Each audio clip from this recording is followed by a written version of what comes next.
be wondering, okay, how Uber is doing in Vietnam? They are growing. Uber is growing really fast in San Francisco, but how about Vietnam? So these are like really important milestones. Sorry, like the fonts get messed up a little bit. When we first launched in July 2014 in Ho Chi Minh City, and then in December we launched Uber in Hanoi. Then in April last year we launched Cash. So if you look at the chart here, you can see that this is the growth of Hanoi. This is the growth of Ho Chi Minh City.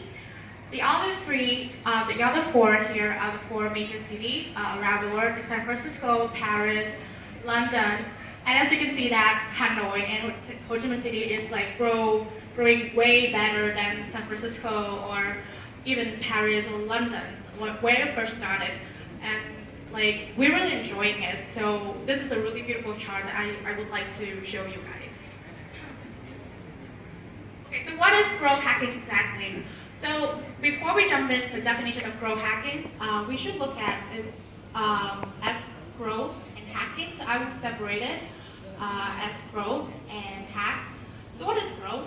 Growth is really a really straightforward definition. Like it's okay, if you do not grow, you die. You die. So basically, it's really basic definition. So here I put the definition as growth is the only evidence of life. So growth at Uber, we've defined it by 5 pillars. The first one is product market fit.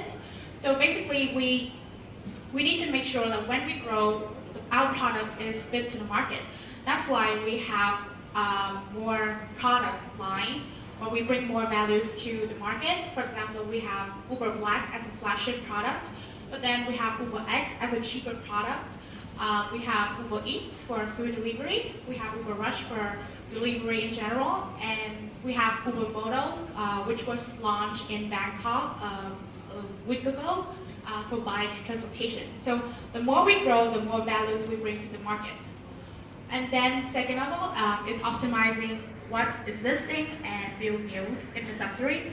It means that we continue to learn and grow and improve ourselves.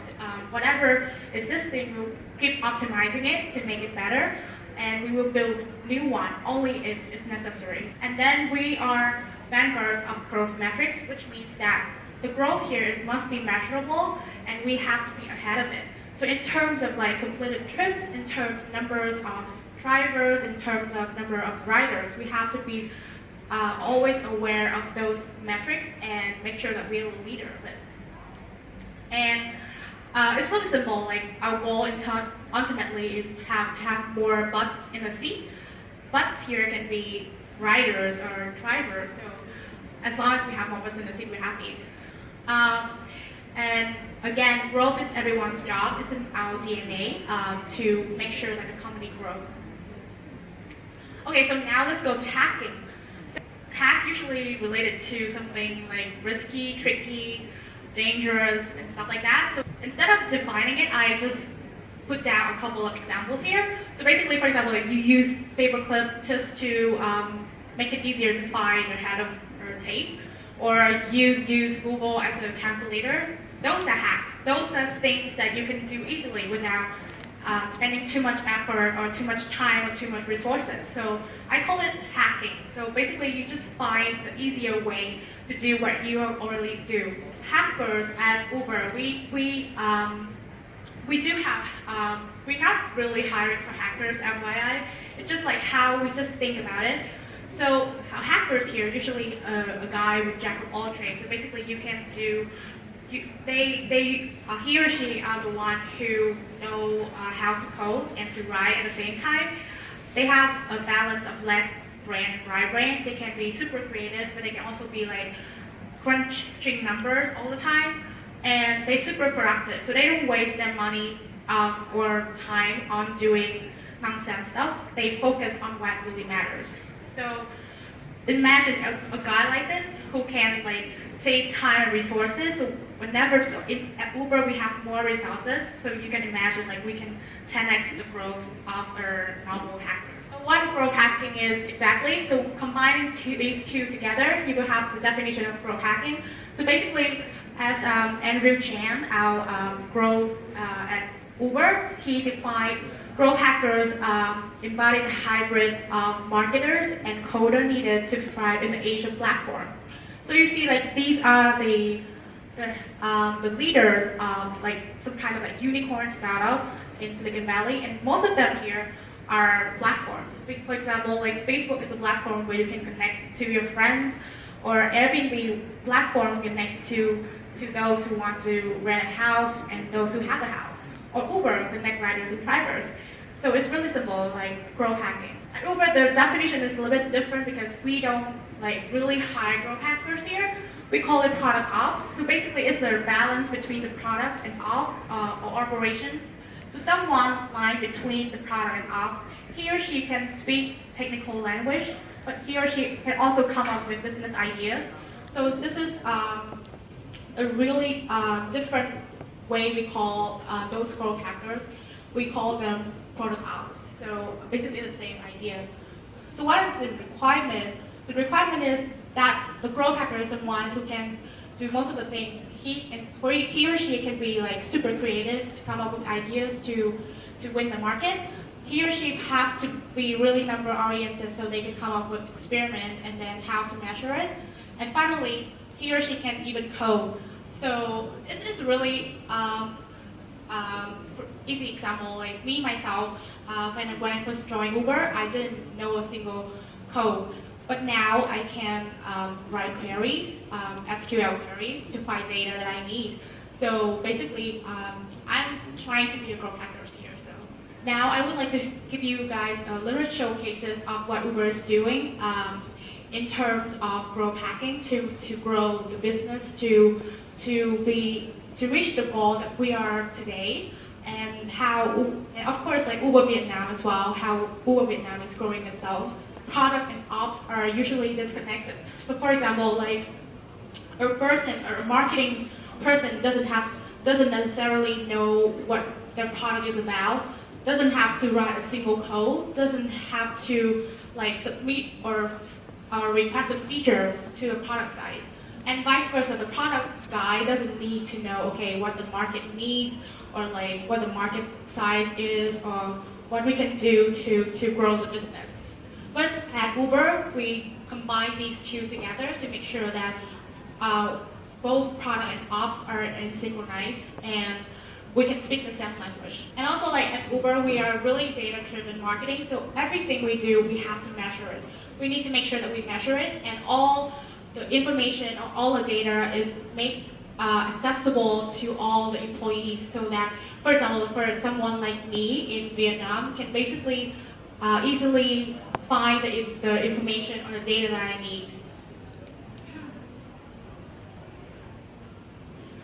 The second thing is the leverage partnership. So basically you use the product or service as added value to your partners. You sell your product first to your partners and make sure they love it. So for example, like we partner with Apple, the smartwatch, which I'm wearing right now. Basically I can request an Uber on my wrist, which is really easy and really awesome. But of course, this is a way that we can acquire their users, so it's really easy to do. Or you can see here, Facebook Messenger. We integrate Facebook Messenger API into it, and if you enter the address, you can easily request Uber just right in the Facebook Messenger app. And last but not least is Google Maps. So basically, if you search some address on your phone, you can easily find, okay, Uber me there. It's available in Vietnam, so you guys can try it. The next thing we do to grow as well is we call it funnel optimization. So if you look at this, there's a funnel of user, how they convert. For example, like if today we have a book right there, and we are able to acquire 100 signups, 100 new registration. The next thing is we have to make sure that we activate them to make sure that they request a ride. So the conversion rate, for example, like if 100 signups and then 50 first rides, which means that the conversion rate is only 50%. But if we optimize it, we can make sure that we reach to the level of 60 or 70. That is much better. And also, if once they use the first ride, they will use more, like second ride, third ride, and then when they're happy with the product, they will refer to someone else. So it's a viral loop keep going on in this funnel. And then we celebrate cities. So basically at Uber, we are considered as hyper-local. Whenever we go, we need to make sure that we hire the local people to run the business. So Uber at every city is just like a startup. So Uber Vietnam, basically, it's just like a startup.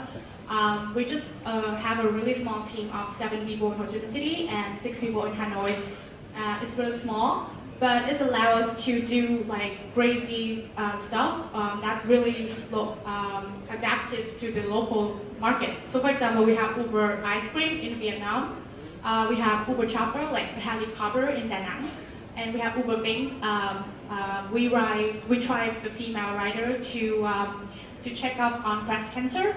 So this is really what we do to grow as well. And this is like a bonus for you guys. So because we're super hyper-local, so even our branding guideline right now is localized to Vietnam market. So as you can see here, those are the 4 colors for Vietnam. We have blue, red, and green, basically the basic colors in Vietnam. And we have a pardon.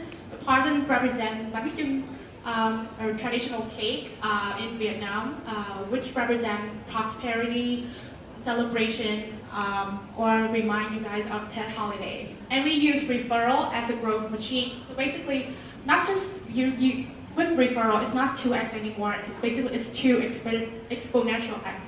So imagine if one person use Uber and they refer 2 friends, and then those 2 friends refer the other 4. So it's not 2x anymore, it's 2 exponential.